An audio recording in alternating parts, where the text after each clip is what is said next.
एक ब्राह्मण देव थे जो बड़े धर्मनिष्ठ थे।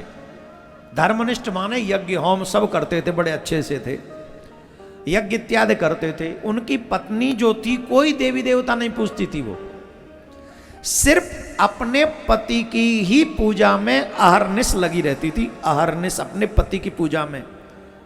मुझे पता है आजकल एक कॉन्सेप्ट पति की सेवा वाला ज्यादा फेवरेट कॉन्सेप्ट नहीं है, पर फिर भी क्योंकि शास्त्रों में इसको कहा गया है इसलिए मैं बोल रहा हूं।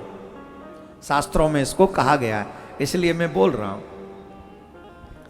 तो शास्त्रों के बल पे ही बोल रहा हूं, मेरा अपना कोई बल नहीं। तो महाराज वो जो ब्राह्मणी थी अपने पति परायण थी, जो पति कहे सो करती थी, जो पति कहे। एक बार नारद जी वहां के जा रहे थे, तो जब नारद जी वहां के जा रहे थे तो नारद जी को बड़ा कष्ट हुआ।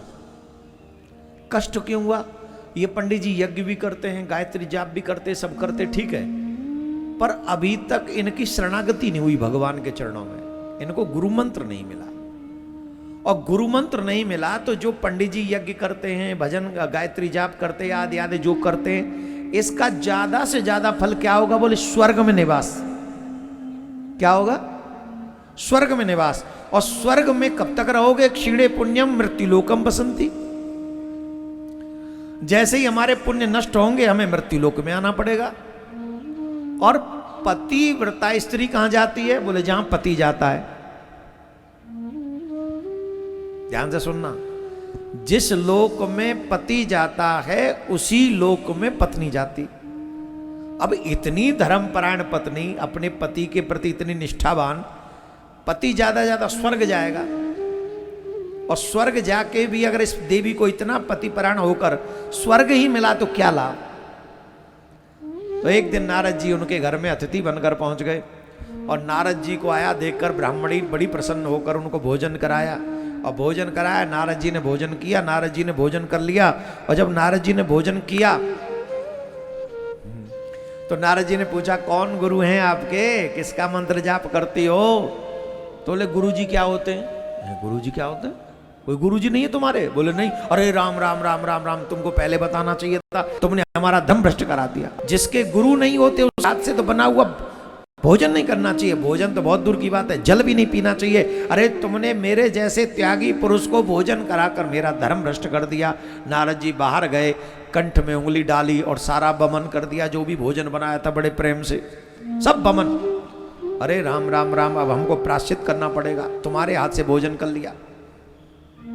अब ब्राह्मणी को बड़ा बुरा लगा कि महाराज इतने मन से भोजन बनाया और आपने ऐसे कर दिया, इतना बड़ा अपराध है? बोले हाँ बहुत बड़ा अपराध है, गुरु मंत्र होना चाहिए। जब तक हमारी भगवान की शरणागति न हो जाए तब तक जीवन व्यर्थ है। अरे अब क्या करें महाराज? बोले अब नहीं, अब तो हमको प्रायश्चित करना पड़ेगा। अरे बोले महाराज हमें भी कोई प्रायश्चित? अरे गुरु मंत्र ले कल्याण होगा। बोले महाराज अब कहाँ जाऊं गुरु बनाने, तुम ही दे दो। अब आ ही गए हो तो अब गुरु जितनी देर गुरु ढूंढेंगे उतनी में तो आप मंत्र दे दो हमको। तो नारद जी ने उनको गुरु मंत्र दे दिया, और गुरु मंत्र देकर फिर देवी ने पूछा, महाराज हमको बताओ इसका नियम क्या करना है?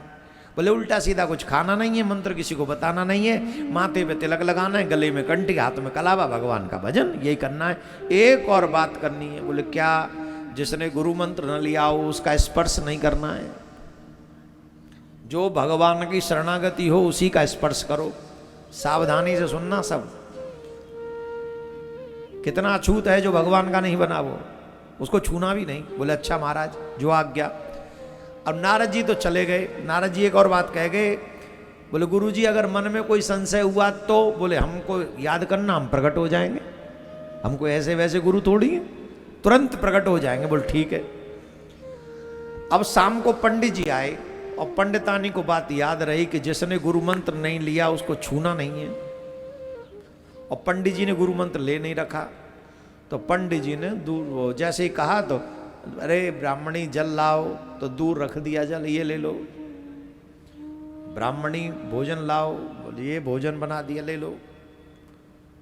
आसन रख दिया, बैठ जाओ।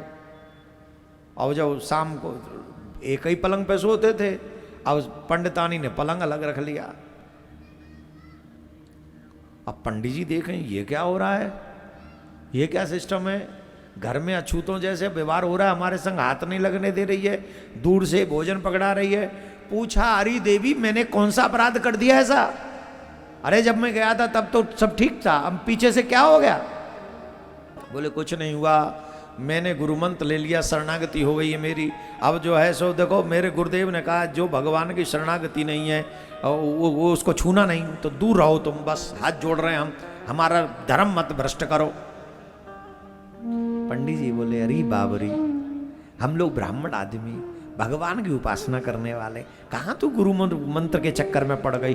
बोले देखो हमारे गुरु जी के विषय में कुछ मत कहना, तुम्हें जो करना है, तुम्हें भोजन समय पे मिल रहा है, चाय मिल रही समय पे, कॉफी सब मिलेगी, हाँ गुरु जी के विषय में कुछ नहीं कहना हमसे। अच्छा देवी। अब पंडित जी बड़े दुखी हुए, बोले ऐसे कब तक रहेंगे, एक ही साथ घर में रहना और ऐसे रहेंगे। बोले देवी कोई सल्यूशन है, समस्या का समाधान। बोले है ना। बोले क्या। बोले आप भी गुरु मंत्र ले लो। बोले गुरु मंत्र ले लेंगे तो। बोले फिर कोई बात ही नहीं, फिर तो हम दोनों साथ में रहेंगे। अच्छा तो अब जाओ गुरुजी मिलेंगे तो फिर ले लेंगे गुरु मंत्र। अरे मिलेंगे क्या, आप तैयार हो, मैं गुरुजी अभी बुलाऊं, गुरुजी अभी बुलाऊं। अरे बोले मेरे गुरुजी बहुत पहुंचे हुए हैं, उन्होंने 8 अवस्था में पुकारा, हे गुरुदेव पधारो, हे गुरुदेव मेरे घर में बड़ा झंझट हो रहा है, ये जो है बात बन नहीं रही है, आप प्रकट हो जाओ। नारद जी प्रकट हो गए। नारद जी ने पूछा हाँ भाई बताओ। तो ब्राह्मण देव भी समझे पहुंचे हुए गुरु जी हैं, पुकारने पे आ गए। बोले बताओ। बोले महाराज घर में बड़ा झंझट बढ़ा दिया आपने गुरु मंत्र दे के। अरे भगवान मानव जीवन मिलने के बाद तुम अब भगवान के नहीं बने तो क्या लाभ। बोले अच्छा अब। बोले अब तो एक काम करो, इसको नाम जपने दो। बोले महाराज फिर हमें भी नाम दे दो। बोले जाओ गंगा स्नान करके आओ। गंगा स्नान करने के लिए गए तो गांव वालों ने पूछा पंडित जी तुम तो सुबह ही स्नान कर गए थे, आज ऐसा क्या चक्कर है कि दोपहर में स्नान कर रहे हो। अरे अब हम गुरु मंत्र लेने जा रहे हैं, तो गुरु मंत्र से पहले पवित्रता का ध्यान रखना पड़ता है, स्नान करना पड़ेगा।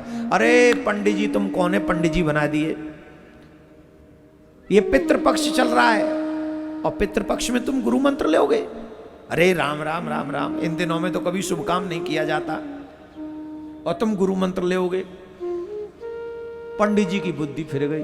पंडित जी बोले एक काम करो गुरुजी, पितृपक्ष के बाद आइयो।